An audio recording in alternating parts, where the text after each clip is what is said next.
Hello friends, आज हम बात करेंगे बेंगलोर जैसी सिटी के बारे में जिसे global hub of technology, startup and silicon valley of India कहा जाता है। एंड फ्रेंड्स, बेंगलोर जैसी सिटी में बड़ी बड़ी एमएनसी कंपनियां जैसे Google, Infosys, Microsoft, SAP Accenture, Cognizant and Texas instrument ऐसी बड़ी बड़ी जायंट कंपनियां अपना हेडक्वार्टर एस्टैब्लिश करती है।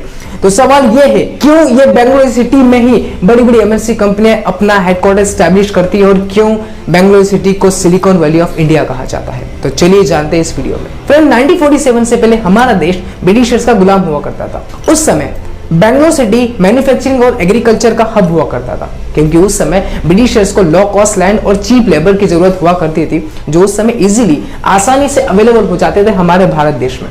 परंतु 1947 से 1960 के दौरान भारत देश में एक ऐसा बदलाव आया जो बेंगलोर सिटी पहले मैन्युफैक्चरिंग और एग्रीकल्चर हब हुआ करता था, वो आज आईटी सेक्टर बन चुका है, आईटी हब बन चुका है। तो आज जानते हैं हम ऐसा क्या हुआ था कि बेंगलोर सिटी को आज हम आईटी हब के नाम से जानते हैं। 1960 में भारत सरकार भारत देश को एक नए सिरे पर ले जाना चाहती थी। इसके लिए भारत सरकार ने भारत देश में कुछ R&D सेंटर्स और एजेंसी को एस्टेब्लिश करने का सोचा।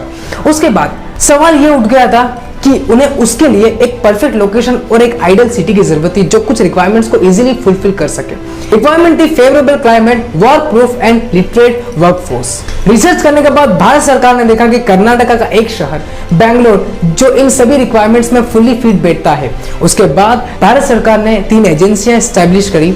वो एजेंसियां थी, पहली थी स्पेस एजेंसी जैसे इसरो HAL, दूसरी थी डिफेंस एजेंसी DSA, तीसरी थी एरोनॉटिकल एजेंसी, इसमें थी Unimac aerospace and manufacturing private limited और Boeing India private limited and Collins aerospace. ऐसी बड़ी बड़ी एजेंसियां भारत सरकार ने बेंगलोर में एस्टैब्लिश की थी। और तो और बेंगलोर सिटी के अंदर रिजिड इंफ्रास्ट्रक्चर और ह्यूमन रिसोर्स के एडवांस होने की वजह से ये सभी देखने के बाद बड़ी बड़ी एमएनसी कंपनियां ने भी सोचा कि हम भी बेंगलोर में हमारी कंपनी का हेडक्वार्टर एस्टैब्लिश करेंगे। इसके बाद ही बड़ी बड़ी कंपनियां इन्फोसिस, माइक्रोसॉफ्ट, गूगल ऐसी बड़ी बड़ी कंपनियों ने अपना हेडक्वार्टर बेंगलोर सिटी को चुना। एंड फ्रेंड्स, बेंगलोर एकमात्र ऐसा शहर है जो कर्नाटक की 85% जीडीपी कंट्रीब्यूट करता है, अकेला एकमात्र शहर। एंड फ्रेंड्स, यदि आप भी इनोवेटिव प्रोडक्ट डिजाइन करना चाहते हैं तो आपको भी ज्यादा मात्रा में इंजीनियर्स की जरूरत पड़ेगी। और यदि आप किसी अलग सिटी में या किसी अलग शहर में जाते हैं तो वहां पर इतनी क्वांटिटी में इंजीनियर नहीं मिलेंगे। यदि आप भी एक प्रोडक्ट डिजाइन करना चाहते हैं तो आपको भी बेंगलोर सिटी में अपना मैन्युफैक्चरिंग डिपार्टमेंट या पूरा हब लाना पड़ेगा। और इसको देखते ही ओला जैसी कंपनी जिसकी शुरुआत मुंबई शहर में हुई थी, उन्होंने खुद अपना हेडक्वार्टर मुंबई से शिफ्ट करके बेंगलोर सिटी में स्टैब्लिश कर दिया। और आप सभी को पता है कि बेंगलोर सिर्फ और सिर्फ इसी कारण से फ्लोरिश नहीं हुआ था। बेंगलोर फ्लोरिश और ज्यादा तब हुआ था जब 2016 का आया था डिमोनेटाइजेशन। आप सभी को पता होगा उस समय 500 और 1000 के नोट्स डिमोनेटाइज हो गए थे। उस समय ऑनलाइन पेमेंट पोर्टल और फिनटेक जैसी कंपनियां फ्लोरिश हो रही थी। इसको देखते हुए फ्लिपकार्ट, पेटीएम, ओला जैसी कंपनियों को एक बड़ा पुश मिला, जिसके बाद उन्हें एक फिनोमिनल सक्सेस मिली।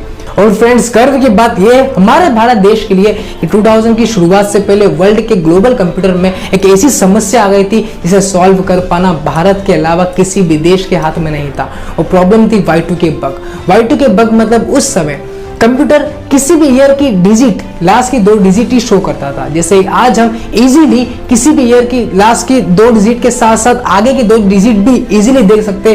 तो उसके कारण पूरे ग्लोबली थ्रेट पैदा हो गया था बैंकिंग और फाइनेंस सेक्टर में, क्योंकि उस समय 1900 और 2000 के बीच में डिफरेंशिएट करना मुश्किल हो रहा था, क्योंकि दोनों की डिजिट सेम ही थी और दोनों की लास्ट डिजिट 00 ही थी। इसके कारण बैंकिंग और फाइनेंशियल सेक्टर्स को समझ ही नहीं आ रहा था कि हम क्या करें। और इस समस्या का समाधान दुनिया की किसी भी कंपनी के हाथ में नहीं था, सभी ने हाथ खड़े कर दिए थे। पर भारत ही एकमात्र ऐसा देश है जिसकी कंपनियों ने इस चैलेंज को एक्सेप्ट किया और इस समस्या को सॉल्व कर दिया, Y2K बग। और फ्रेंड्स, स्टार्टअप जीनोम की 2018 की रिपोर्ट के अनुसार पता चला है कि 94% फाउंडर्स का बैकग्राउंड टेक्नोलॉजी से ही बिलोंग करता है। और फ्रेंड्स, एक दुख की बात और है हमारे लिए, क्योंकि आज बेंगलोर के एक एम्प्लॉयज की सैलरी भले ही एनुअल सैलरी 6,50,000 रुपए है, पर यह सिलिकॉन वैली के एक एम्प्लॉय की सैलरी से 13 गुना कम है। पर एक खुश की बात यह है कि यहाँ पर बेंगलोर शहर में DRDO के 14 लैब है और 2000 से भी ज्यादा न्यू स्टार्टअप है। और फ्रेंड्स, हैरानी की बात यह है और आप खुश भी हो जाओगे कि 94% से ज्यादा इंजीनियर और आईटी सेक्टर में 35% इंजीनियर यहाँ पर काम कर रहे हैं। इसलिए इंजीनियर, और इसलिए भारत के अंदर बेंगलुरु शहर को सिलिकॉन वैली ऑफ इंडिया कहा जाता है। और फ्रेंड्स, मैं आपसे यही निवेदन करूंगा, यदि आपको ये वीडियो अच्छी लगी हो तो सब्सक्राइब करना मत भूलिएगा, लाइक करना मत भूलिएगा, बेल आइकन को दबाना मत भूलिएगा और शेयर करना मत भूलिएगा। Thank you so much for watching this video.